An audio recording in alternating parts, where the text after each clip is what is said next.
अच्छा, आप ईरान से पढ़ाई करके आए हैं, कहा जाता है कि ईरान में महिलाओं पर अत्याचार होता है, क्या देखा आपने वहाँ? अत्याचार मुझे आज तक समझ नहीं आया कि वहाँ क्या अत्याचार कर रहे हैं, क्योंकि जो मैंने वहाँ देखा है शायद जितनी फ्रीडम वहाँ विमेन को दी जाती है मुझे लगता नहीं कि किसी और कंट्री में दी जाती है, क्योंकि मैंने बहुत सेफ़ फील किया है वहाँ पर। और सिर्फ हिजाब को लेके अगर बात है तो हिजाब करना या ना करना तो हर एक विमेन का अपना राइट है, जिसको करना है वो करेगा, जिसको नहीं करना नहीं करेगा। ना वहाँ पे ये ज़ोर ज़बरदस्ती है, ना इस चीज़ को लेके वहाँ पर कुछ कहा जाता है। वहाँ काफ़ी सारे लोग थे जो बेहिजाब भी घूमते थे, जो अपना फ्रीडम उसमें फ़ील करते थे तो वो उसमें रहते थे। और हाँ, हम फ़ील करते हैं प्राउड टू बी इन अ हिजाब, तो हम उसमें अपने आप को सेफ और फ्रीडम फ्री करते थे अपनी। अच्छा, आप ईरान में ज़्यादा सेफ फील करती थी या भारत में? क्योंकि मैं born and brought up in India हूँ तो मैं यहाँ पर भी उतना ही फील सेफ करती हूँ जितना मैंने ईरान में किया। जुल्म करते थे महिलाओं पे, पर्दा नहीं कर सकती थी, हिजाब नहीं लगा सकती थी? नहीं, ऐसा कोई बाउंड्री नहीं है वहाँ पर, किसी तरीके की बाउंड्री नहीं है। शायद मैंने इतना इंडियन में विमेंस को ड्राइविंग करते हुए नहीं देखा। इवन मैं अभी ड्राइविंग नहीं जानती जितना वहाँ हर दूसरी विमेन ड्राइविंग जानती है। वहाँ हर दूसरे विमेन अपने घर की वर्किंग है। वहाँ आप किसी भी वक्त आराम से अपने घर से बाहर निकल के घूम सकते हैं। तो और क्या फ्रीडम एक विमेन को चाहिए। हिजाब करने वाली चीज़ मैंने वहाँ नहीं देखी। वहाँ जिसने हिजाब करना था वो करते थे और जिन्हें नहीं करना था वो भी नहीं करते थे। तो मैंने कभी वहाँ ये चीज़ नहीं देखी जो चीज़ मीडिया बताती है। इस्लामिक स्टेट वो हमेशा से ही था, उसी चीज़ को बरकरार उन्होंने रखा।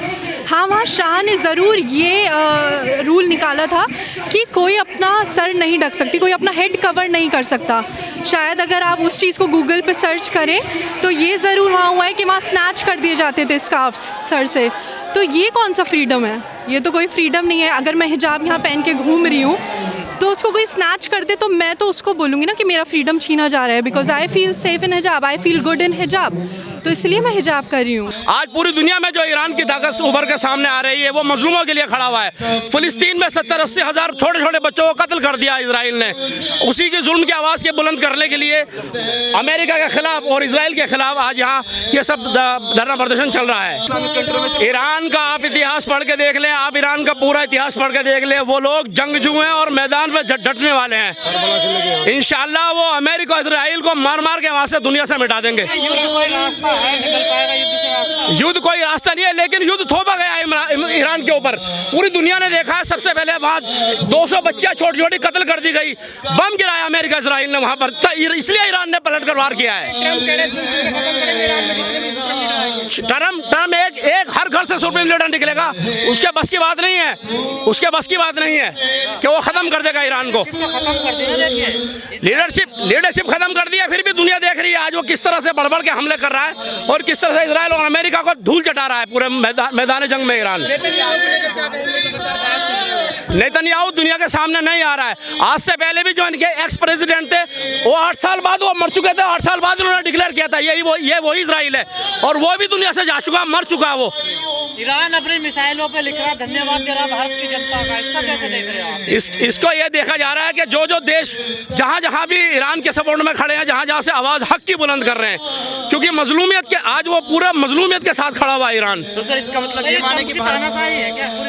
ट्रम्प और इसराइल की तानाशाही। आप देखो ना वेनेजुएला के यही मुस्लिम कंट्री सबके साथ था, सबका हितैषी था, आज दुश्मन कैसे बन गया ईरान में? पहले से इसराइल के एजेंडे और अमेरिका के एजेंडे। इस्लाम का चोला पहनकर उन्होंने अमेरिका और इजराइल की गुलामी कर ली है। इन्होंने अपना दीन बेच दिया है और दुनिया खरीद ली है।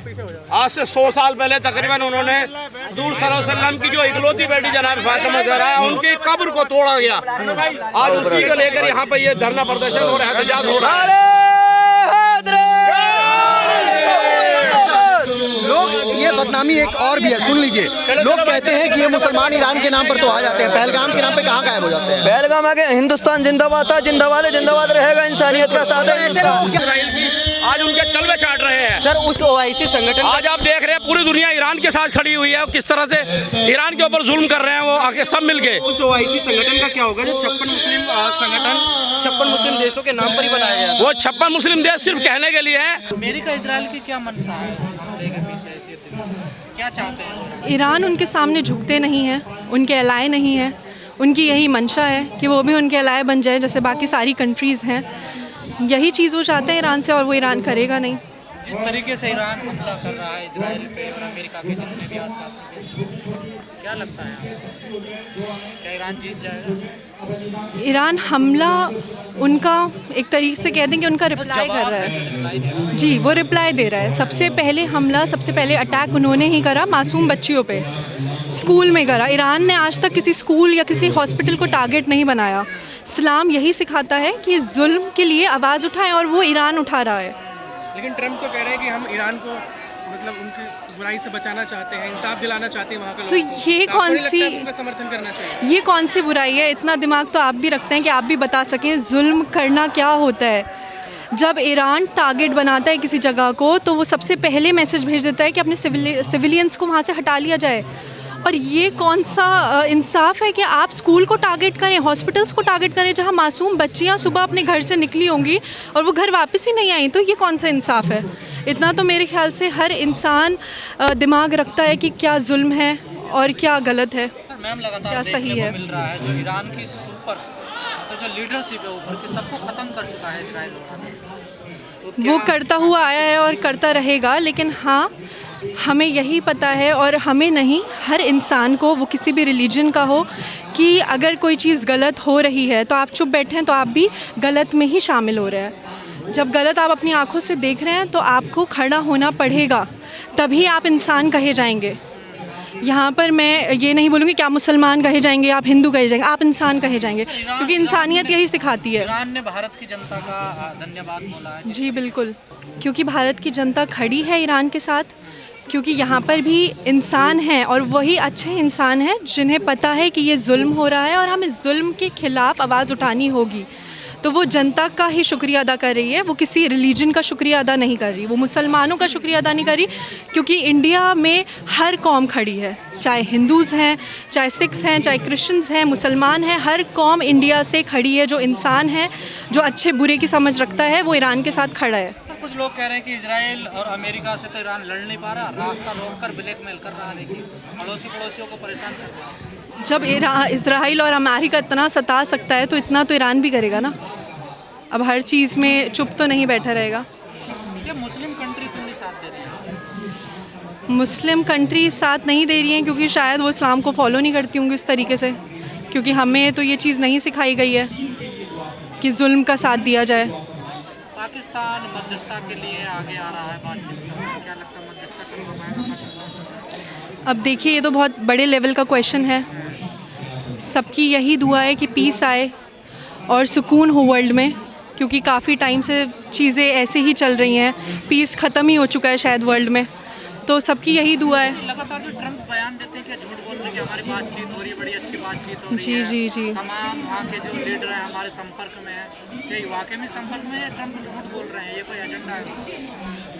ईरान से तो देखिए यही आता है, उनका ट्वीट रिप्लाई यही आता है कि हमारी कोई बात नहीं हुई है, तो शायद यही कह सकते हैं हम, झूठ बोल रहे हैं। डर चुके हैं। दिल से, तहे दिल से अपने भारत सरकार के साथ है। उन्होंने हमें यहाँ मौका दिया है एहतजाज करने का, प्रदर्शन करने का अपनी दाल। हम कह सकते हैं कि यहाँ स्वतंत्रता की आज़ादी है हिंदुस्तान में। विदेश नीति कामयाब रही? नहीं, भारत की विदेश नीति कामयाब है।